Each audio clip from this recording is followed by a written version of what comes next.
have reached your financial destination.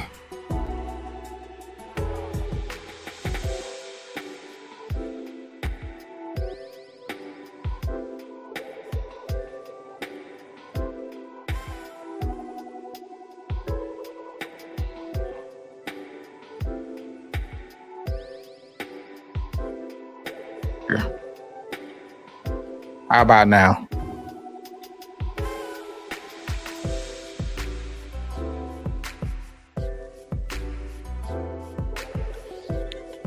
All right, can you hear me now?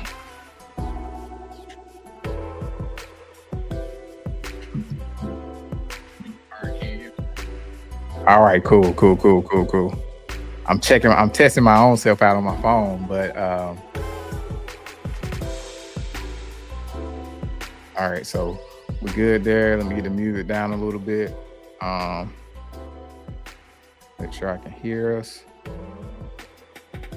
It's my first time actually doing it live. I see I got some people watching, so thank you. I'm glad you can hear. I just want to make sure the audio is good before we get into the presentation, because today is a very, very special topic. We have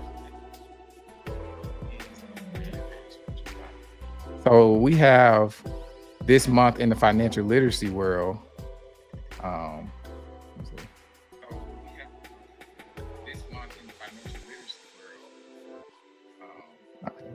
This month in the financial literacy world, it is Credit Education Month.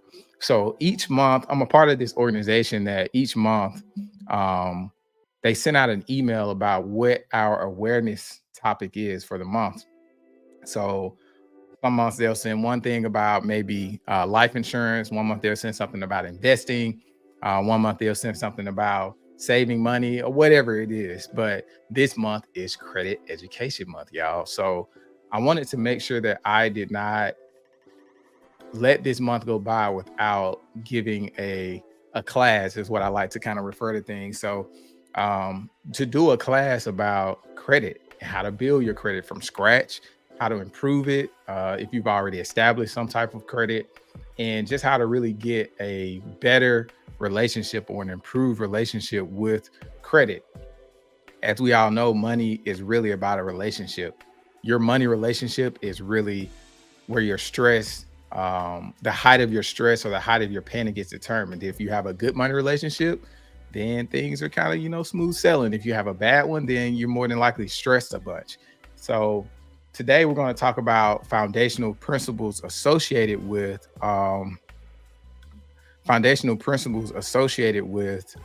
good credit. So we're going to talk about how we can improve our credit. Like I said, talk about some foundational principles. So I'm not going to be going in too much detail about the very complex things about, I don't even know what they're called, but trade lines and stuff like that. This is really just the basics. And a lot of things with money is basic stuff. Like we don't have to always have, things be so complex. Let me go. All right, cool. We don't always have to have things so complex when it comes to money. It's not the fact that it's simple sometimes confuses people because they think they have to have like this very, very complex plan, but it's really something simple, something consistent for a long time. I know sometimes you hear the quote, I'm not here for a long time, I'm just here for a good time. Well, when it comes to money and investing and providing for your future, we're not necessarily here to have like the best fun, but we are here to be here for a long time. As far as establishing ourselves and saving money to be able to be there so that we're good for the long term. And that goes for ourselves and it goes for the generations below us. So speaking of that, I'm going to go ahead and get started here. So Credit 101, foundational principles to improve your credit. That's what we're going to be talking about today. So if you need to get some pencils out, pen, paper, do whatever you got to do, but we're going to get this thing rocking here. All right. So, and I'll make myself a little smaller here so you guys can see. Yeah, there we go. All right. So here we go. So what is credit exactly? So some people have their own definition of credit, but I wanted to have the actual definition. I love to study like the breakdown of words or what words actually mean. So when we're talking about finances and credit cards and credit scores, your credit is by definition the ability of a customer to obtain goods or services before payment based on the trust that the payment will be made in the future. So this establishes a foundation or a baseline for what your credit relationship should look like. You have two people. You have a customer and you have a borrower, or the customer is a borrower. You have a lender and a borrower. So the lender is saying, okay, I'm going to give you this thing before you actually pay for it, or I'm going to give you the money to actually pay for this thing, but I need my money back. And because you're borrowing money, most times I'm going to charge you interest, a little interest, and in this case, a lot of interest, depending on which kind of credit card you got. I mean, we're the highest credit card interest rates that we've seen in a long time. So a lot of people are dealing with interest rates that are like 20% up to 29%, which is absolutely ridiculous. But that's where things are right now, depending on your credit score and your credit history and your credit relationship. So this is a definition of what credit is. It's the ability of a customer to obtain goods or services before payment. That's the key word, before payment, based on the trust, another key word, that you will give them their money back. So you're starting out, and let me get my presentation right. I already got it screwed up. I'm supposed to be over here. So you have established a baseline for what credit is. So with that, we're going to move forward to the next slide. So for all of the newbies out there, I want to talk about how you can get your credit relationship and your credit management career started up. So one of the best ways that you can get your credit started is to get a secured credit card. So a secured credit card, by definition, is a credit card that requires an initial security deposit. It's called a secured credit card for a reason. You're getting the card, but then you also have the money that is a security blanket in case you don't pay. So a lot of times these secured credit cards have a deposit requirement of 200, 300, 400, 500 bucks, which acts as your credit limit. And then it's used to help you build your credit history and for you to establish a good relationship with credit. So we're going to see here in a second the top factors that are associated with you having an amazing credit score and how you need to stay on top of those things. So secured credit card is a way to start out doing that. You use the card, you pay it back, and as you continue to do that, that stuff gets reported to the credit bureaus. And then from the credit bureaus, your credit score is established.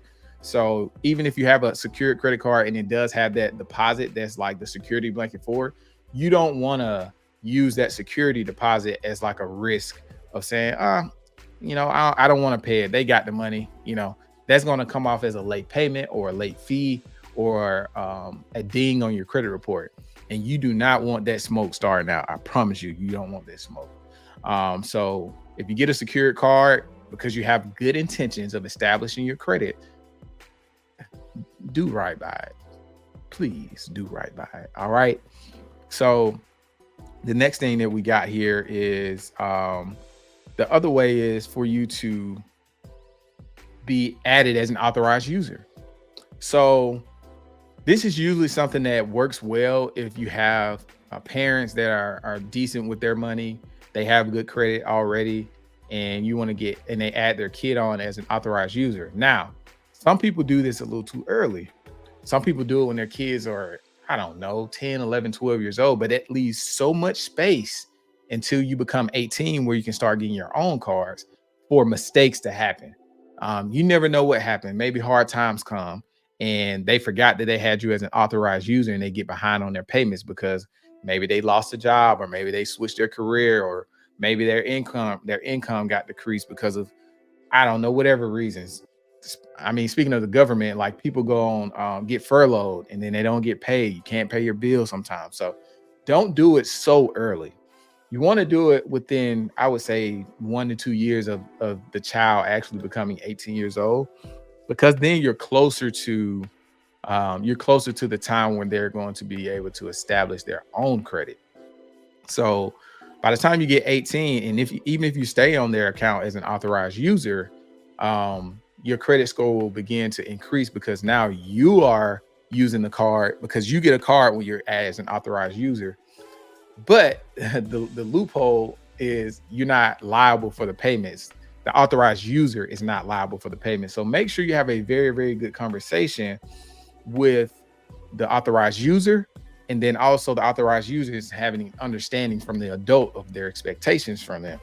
You need to have a certain limit. You can only spend a certain amount, and if you go over, I'm taking it away from you. Whatever limitations or boundaries you want to set those bad boys, because there are many stories of things getting out of control regarding children or even other adults being added as an authorized user. So even though you're not liable for the payments as an authorized user, it is a very, very, very good practice to pay your own charges back.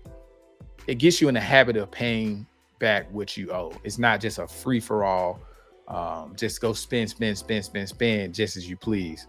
So you just want to make sure you're doing that to just, like I said, get good credit management skills, and then also to improve your credit worthiness as time goes by. So next I'm going to talk about, I mentioned the bureau. So when you get your credit report, started up,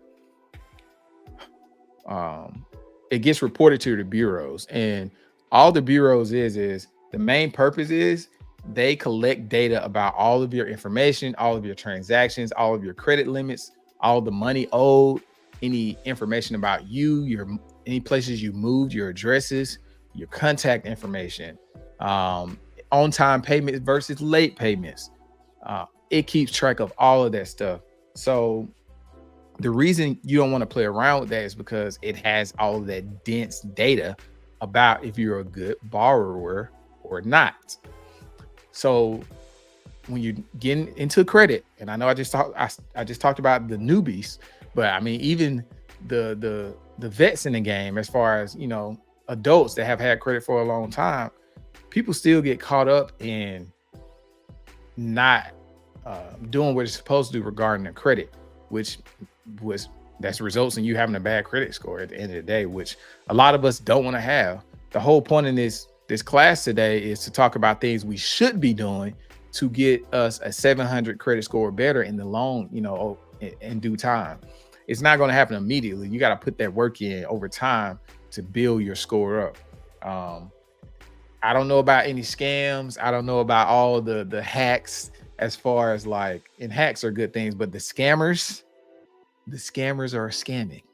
So I don't know anything about that. But as far as what you can control, I want you to focus on the fact that these bureaus, they got your info.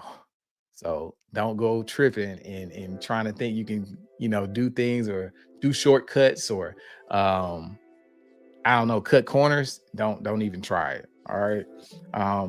So the information that the credit bureaus take specifically here, they calculate your credit scores. I just mentioned that.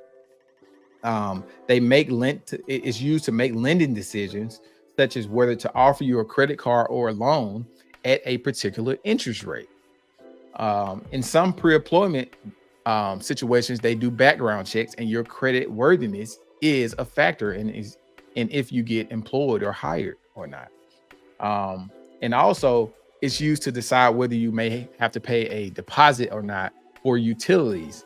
And a lot of times, when the new iPhone comes out, is used as well to determine if you have to pay a deposit for that as well. So good credit, and we're going to talk about the benefits of having a high credit score here shortly, but those are the type of things that your credit report can determine, depending on if it's good or if it's bad. So be careful and be intentional about maintaining good credit. So we're going to get into some credit report review items next. But I just want to remind you, your credit score is established and determined from the items that are on your credit report. So it is very important that you keep that thing clean. You keep it like smooth sailing. and just responsible when you're using credit. All right, so when it comes to your credit report, these are the type of things that you need to look for when you're reviewing it. You get a free credit report on an annual basis. And in the next slide, you can get your phone out if you're looking on your computer, or screenshot it, or just go to the website. I'll tell you the website once we get there, but you're able to get a free credit report on an annual basis for you to be able to review, to make sure that your identity hasn't been taken or stolen and people are opening false accounts in your name.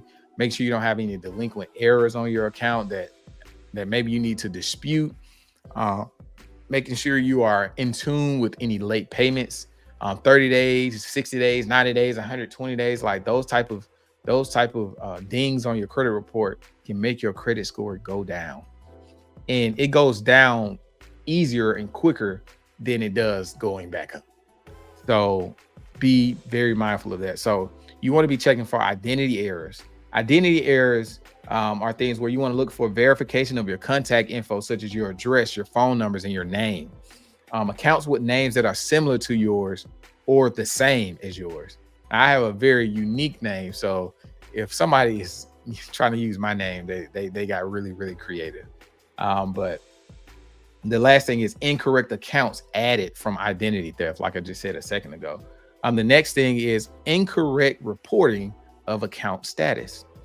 So in this case, you want to make sure closed accounts are reported correctly. You don't want to have a closed account that's reported as open. You want to make sure you are reported as the owner of the right of accounts. And when you are actually just an authorized user, you don't want to be an owner on an account that you're an authorized user for, or vice versa. You want to make sure you're checking for accounts that are incorrectly reported as late or delinquent. Just mentioned that a second ago. So if you got something that says I was late or I was delinquent, but you have the documentation, whenever you're talking to these people, your credit card companies, about any agreements or any settlements or any of that stuff, you want to have it in writing. So you have that proof if you have to dispute any of these issues. So making sure that things aren't incorrectly reported as late or delinquent is a big deal, because your payment history is the top factor regarding your credit score, or the number that you have for your credit score. The incorrect date of your last payments, date open, or date of a first delinquency. And then lastly, you want to make sure the same debt, you want to check for the same debt is listed more than once. If the same debt is listed more than once, then you have double accounts. And if that account is bad, it's a double whammy. So you want to make sure you're checking for that as well. And then lastly, data management account errors. So this is when they are incorrectly listing your balances and incorrectly mentioning your credit limits. If you have a credit limit that is supposed to be $5,000, but they have it at $3,000, and you spent $3,000 on that balance, you have a balance of $3,000, then that's an indication that you've maxed that card out.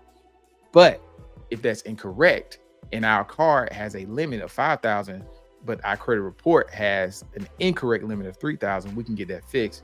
Then it helps us with our credit utilization ratio, which we'll talk about a second here as well. So this next slide is I'll leave this up right here while I chat with you guys right quick. So this is a barcode that you can scan to take you over to the free credit report that you can get. And this one in particular is from Experian. This one is in particular is from Experian, where you can get your free credit report from them. And man, at the end of this thing, you're going to see where I have some action items for you.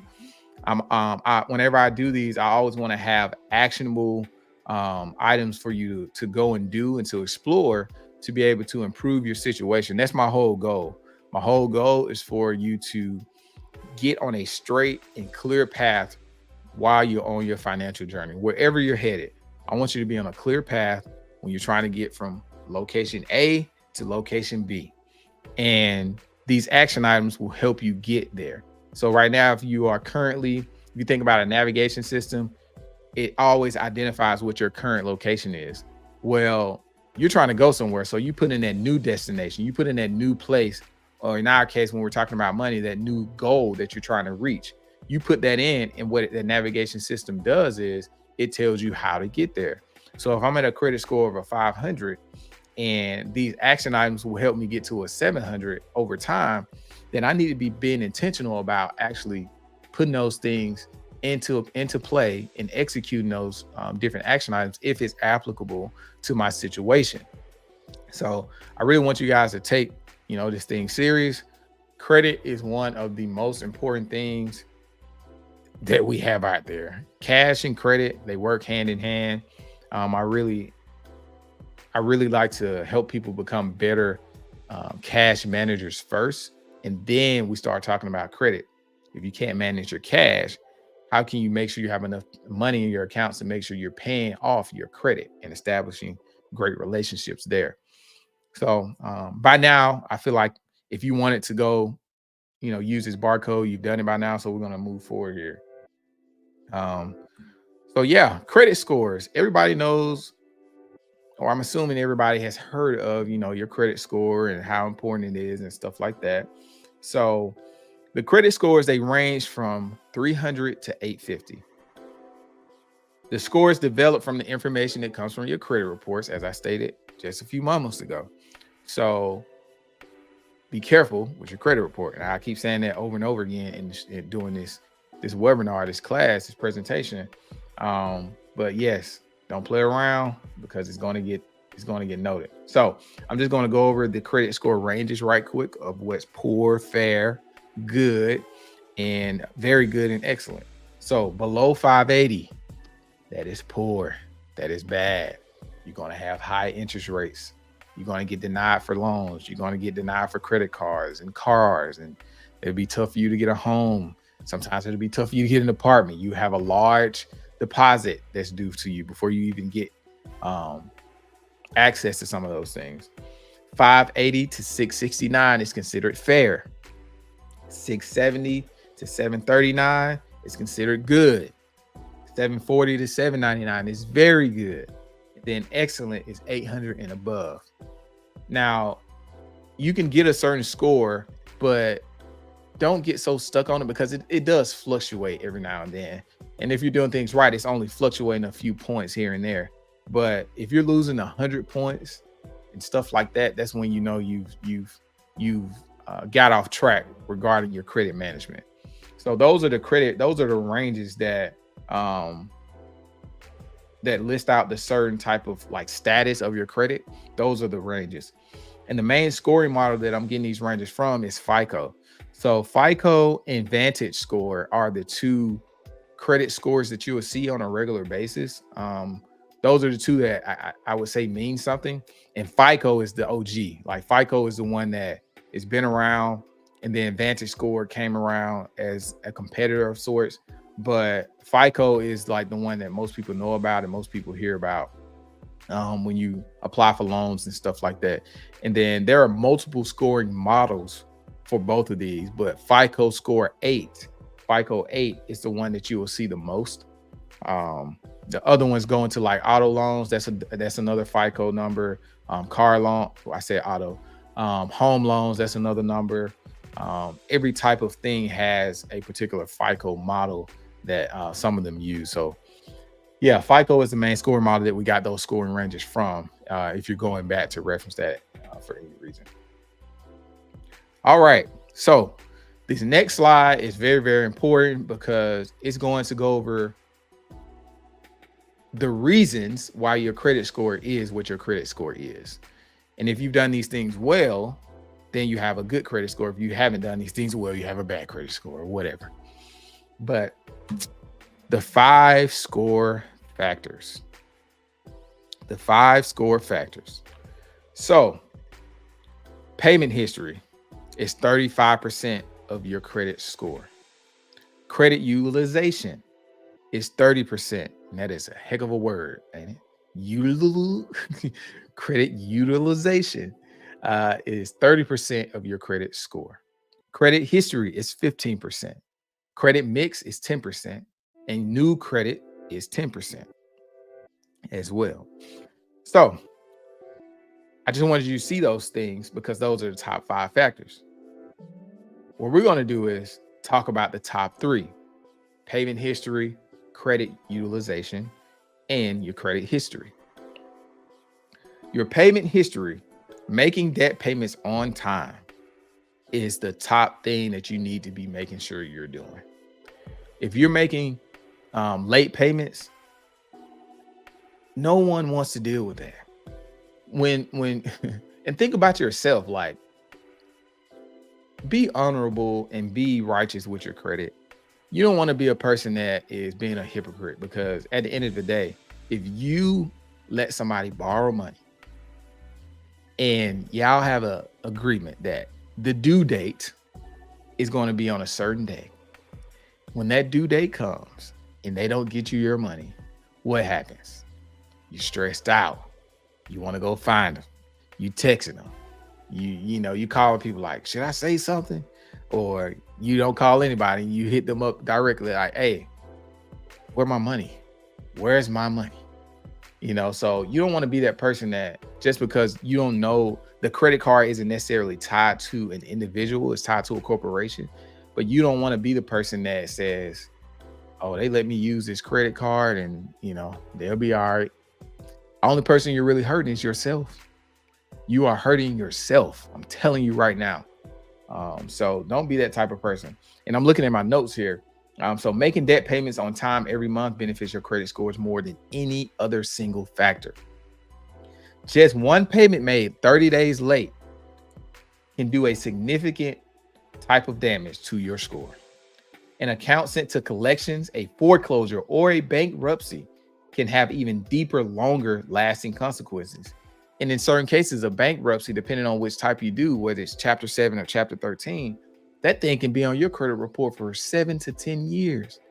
And the type of damage and impact that has on you regarding buying a home or a car, like that it's major, y'all. So make sure you're paying your bills on time. Plain and simple. Earlier in the video, I talked about how people try to make it so complex. It's not complex. Pay your bills on time. Manage your money, manage your cash and your income to make sure you're paying your bills on time. The top 2 out of the 3 is your credit utilization. This is 30% of your score. The total amount you borrow affects your credit score. So you have a credit limit and then you have your balance. When you divide your credit limit from your balance, or whichever one, you divide the credit limit by the balance. That's going to give you a percentage. That percentage is your credit utilization rate. So if I have, for simple numbers, if I have $1,000 credit limit and I spend $100 of the $1,000, that means I have a 10% credit utilization ratio or utilization rate. A credit utilization rate of 30% or lower looks amazing on your credit report. That's amazing in the credit score world. And really keeping it at 10% by the time your due date comes and your statement date comes, you want to make sure that it's at 10%. That's really going to have you in the 750s and up. So your credit utilization. I'm checking out my notes here. So the total amount you borrow affects your credit score, as does the portion of your available credit tied up in outstanding balances. Your ratio or rate is a significant factor in determining your credit scores. It is also one of the factors that is most responsive to your actions. So if you have a card that's at 50% and then you pay it down to 30 or 25% regarding your utilization rate, that thing's going to have a major impact on your credit score. It's like the quickest way. Payment history is a long-term thing. Utilization is the quick factor that you can fix or impact on a monthly basis. Individuals with the highest credit scores, as I stated, they tend to keep their utilization rates below 10%. And the utilization rates of roughly 30% or greater will more negatively impact your credit scores.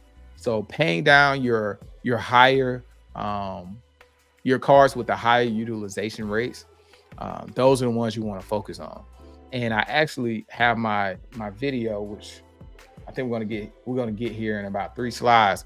I've already done a video about attacking your debt, and one of the debt repayment strategies is the utilization elimination method, which is you order your cards or your loans in the order of highest utilization rate to the lowest, and you hit them that way. The other two are the debt avalanche and the debt snowball. So when you want to affect your utilization, you want to do those things from highest to lowest and start hitting the one with the highest utilization rate. This will be the quickest impact to your credit score. All right, and then the last one, I'm doing the top 3 credit factors. That's what I'm reviewing. So the third of the top 3 is your length of credit history. And all this means is you want to make sure that if you have accounts open, don't close them. Pay them on time, but keep those accounts. I mean, you don't want to be around here with, I know there are some people that do credit card churning where they use multiple cards for multiple purposes to get as many points and rewards as possible. But having 30 credit cards, I mean, even having 10 credit cards can be very, very stressful. But your oldest card, keep that bad boy open. I have my card from when I was, I think 18 or 19 years old. I still have that card and I still use it. So even if you need to use it for a snack at the grocery store, or you can assign it as your, in our house, we go to Chick-fil-A about once a week. You can use it as your Chick-fil-A card. Like whenever you go to Chick-fil-A, you use that card, pay it off, and you keep that thing active so that your credit history is continuing to grow over time. You never want to close out your oldest accounts because that is 15% of your credit score. And then just a note here, closing accounts and paying off loans in full, it caps the payment history. So the payment history for those cards and those accounts stop right there, but it doesn't immediately cancel out their ages for purpose of calculating your length of history. So that history still, like, it's still a factor that you had a car for 10 years, but when you close it or you pay it off in full, it stops extending your credit history. What happened in the past is still a part of your score calculation, but it doesn't go farther than when you paid it in full or you closed it. So keep that in mind and keep that as a consideration when you're talking about, you know, closing cars and cutting up cars, unless you subscribe to the whole Dave Ramsey philosophy. I started out learning about financial literacy from his program, but I don't agree with the credit card part. That's me.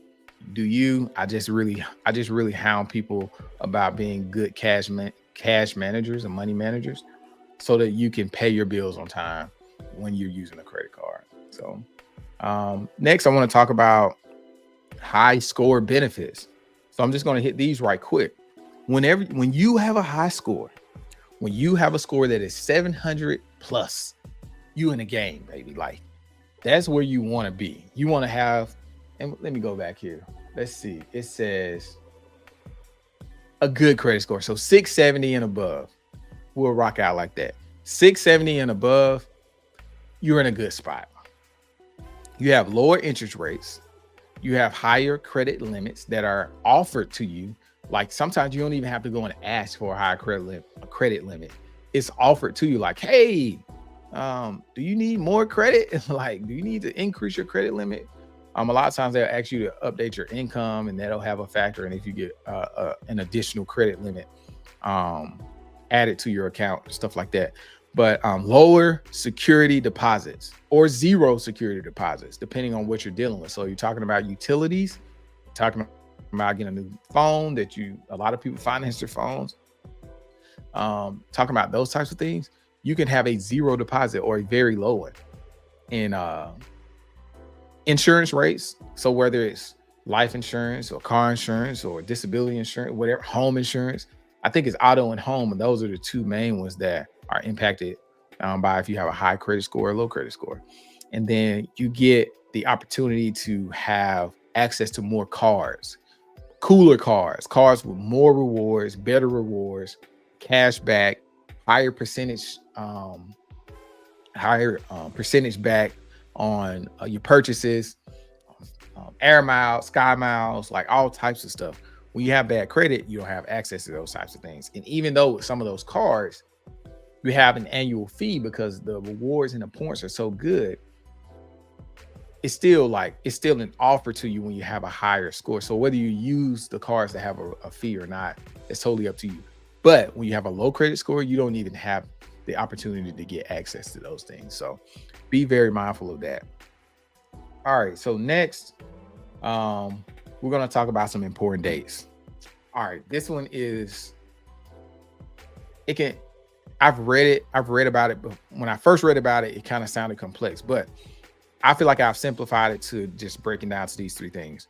You want to know what your statement date is, because that's when your balance is reported to the credit bureaus that we talked about earlier. And just in case I didn't mention it earlier, the 3 credit bureaus, you have TransUnion, you have Experian, and you have, what's my other boy? Equifax. So Experian, TransUnion, and Equifax. Those are the 3 credit bureaus that your information gets reported to. So the statement date.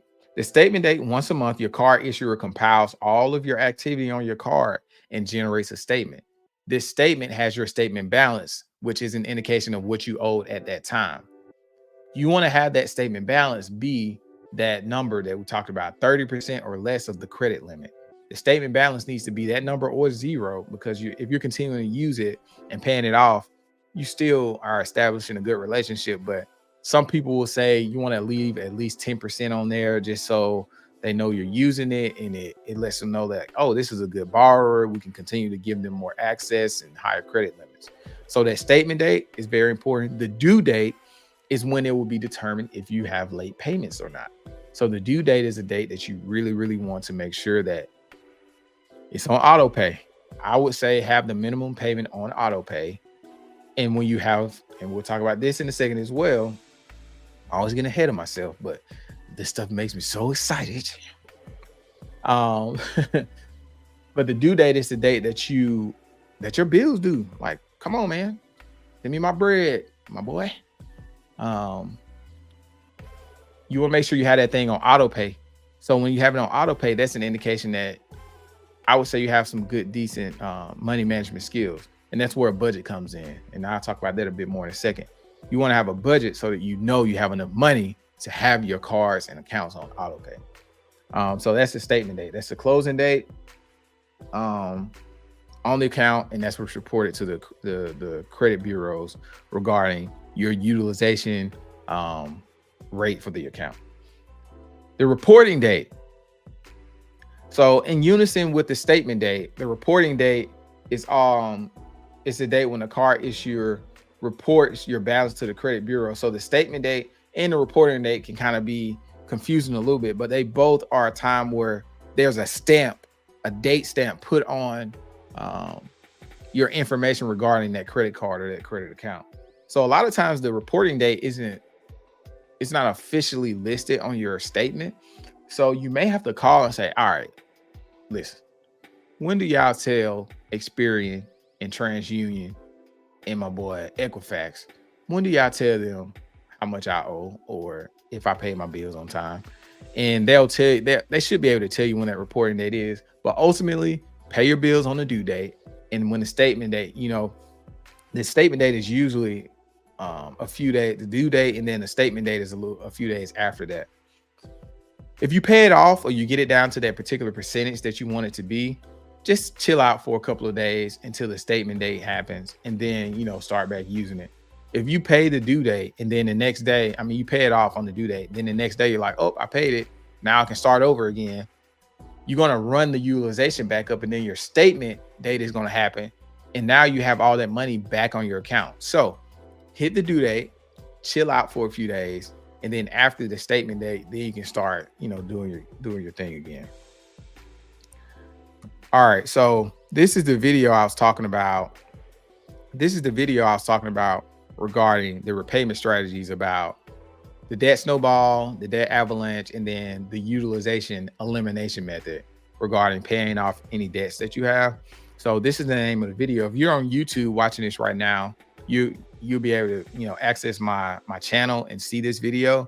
And then if you're watching on Facebook and one of the locations that is streaming right now, just take note of the name of the video, or the thumbnail for the video says stressed.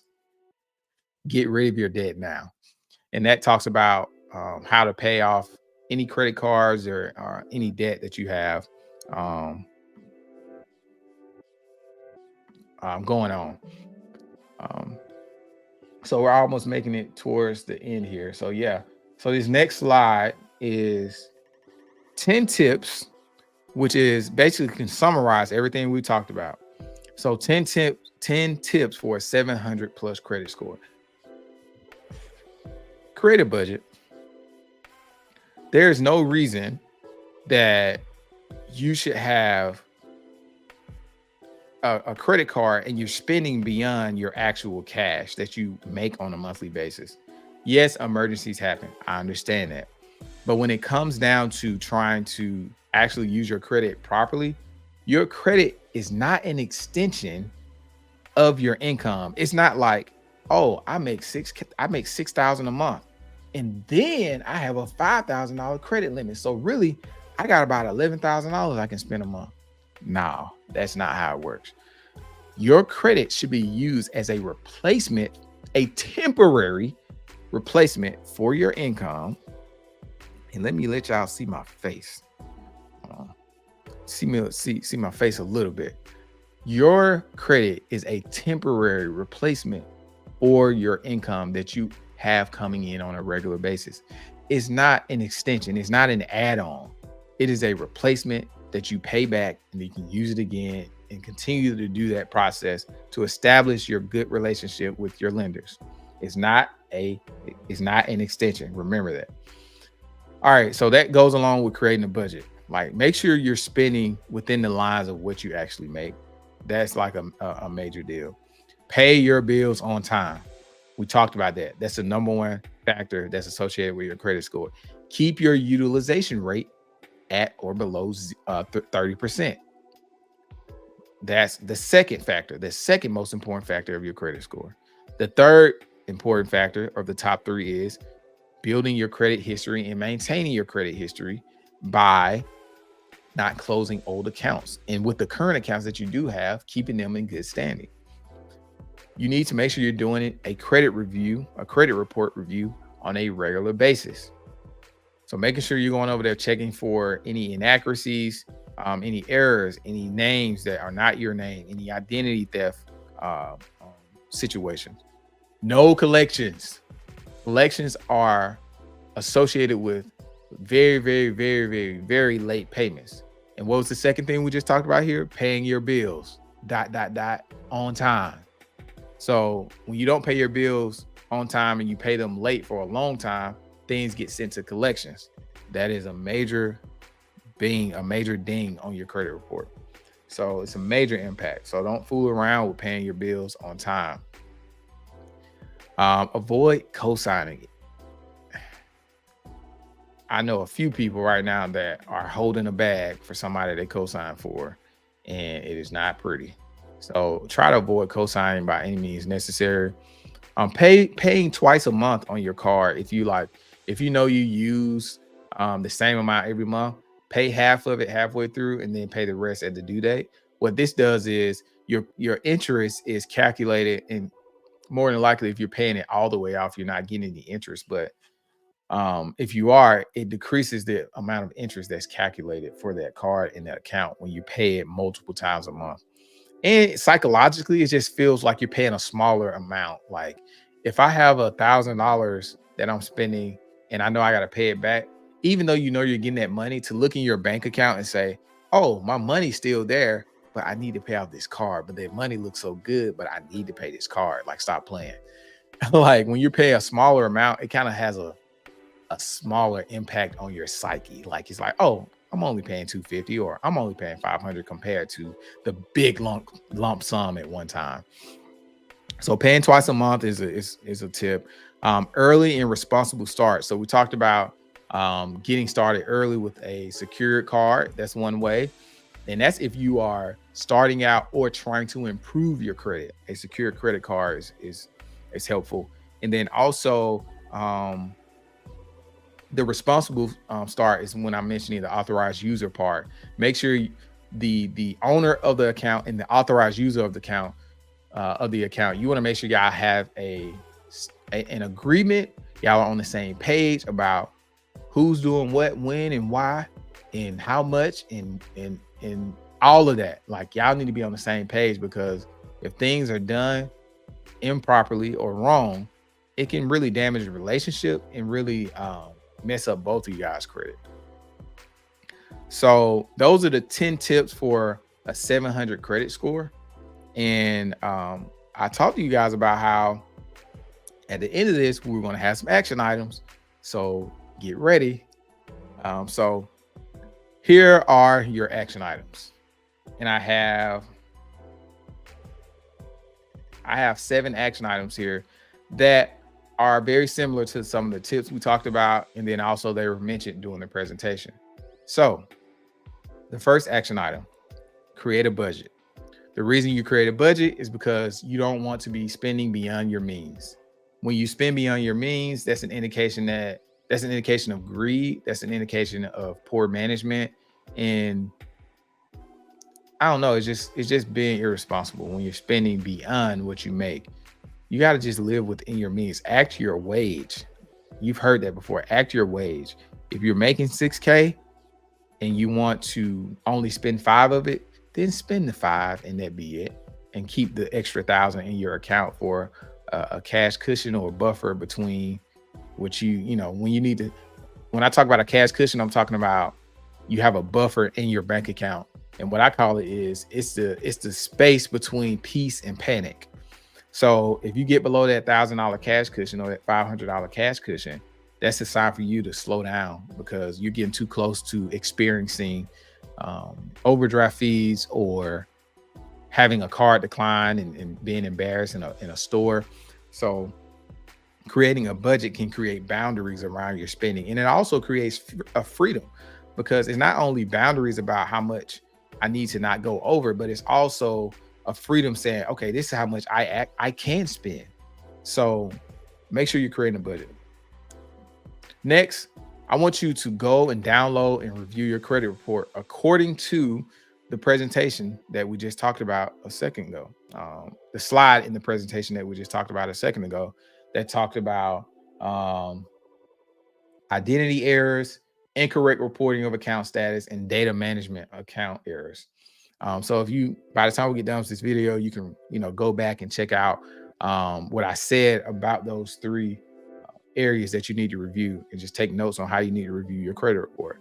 Next, when you do review it, you want to make sure you're being very intentional about disputing all inaccuracies. When you dispute these things, it makes your credit score go up. So make sure you're doing that. Next, we have calculating your utilization rates. So getting your cards, finding your credit limit, and then figuring out, and then comparing it to your credit card balance.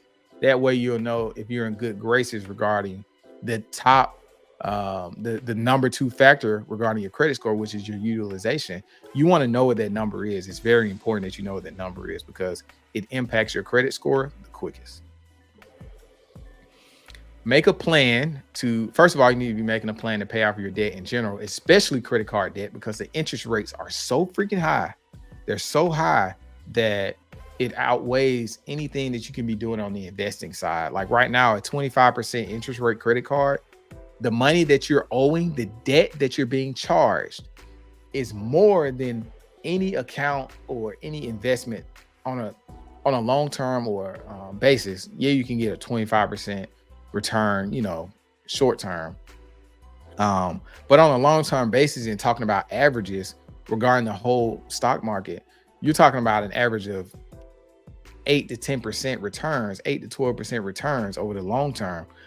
So if you have a credit card that's pulling you down by 25%, and then you have investments that's only growing at a rate of 8 to 12%, that debt is dragging you down regarding any wealth creation that you're trying to establish, and any generational wealth that you're trying to create for your family. So make sure we're getting all of our cards paid off in general, but any revolving cards that you're using, make sure that utilization rate is 30% or lower. And if you can keep it at 10%, you really in the game right there. Next, we talked about, I want to talk about find your important dates. We talked about the statement date. We talked about the due date. And then also see if you can contact any cards that you want to get the information from regarding your reporting date. That's the day that it reports your accounts to the credit bureaus, Experian, Equifax, and TransUnion. And then lastly, set up auto pay so that you're not getting any late fees or you're not dealing with any late payments that hit your credit report and impact your score. Late payments are associated with the number one factor associated with your credit score, which is paying your bills on time. So I've been on here talking and talking, but I wanted to make sure that I gave you guys some information this week.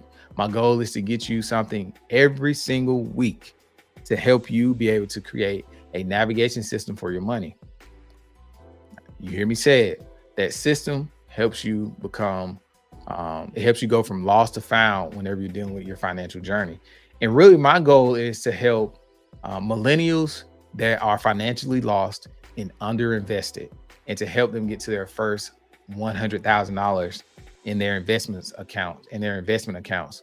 And really I'm focusing on long-term. So like talking about retirement, I want to help you get a system set up to where you can get your first 100K. And then once you get 100K saved up and invested, like things just kind of speed up after that. So that's my goal. If you're on YouTube, if you are on Facebook, like this video, share it. If you're on YouTube and you're not subscribed yet, please subscribe, like, and hit the notification bell so you can stay in tune with all the videos that we're going to have coming out. And next month is April. It's Financial Literacy Month. Going crazy. Y'all gonna hear from me a bunch. If you want to, I know this stuff isn't for everybody. Everybody's not trying to improve or have a desire to improve their financial situation. But my goal is to give you the information and the knowledge so that you're not ignorant around these topics. And then after that, you're just gonna have the decision to make. When you get done listening to me and talking to me, all is left is decide if I want better for myself or not at the current time or ever. So I'll leave it at that. Y'all have a good rest of your day. Get back to work. We're back on the clock. Lunch is over. So see y'all on the next one.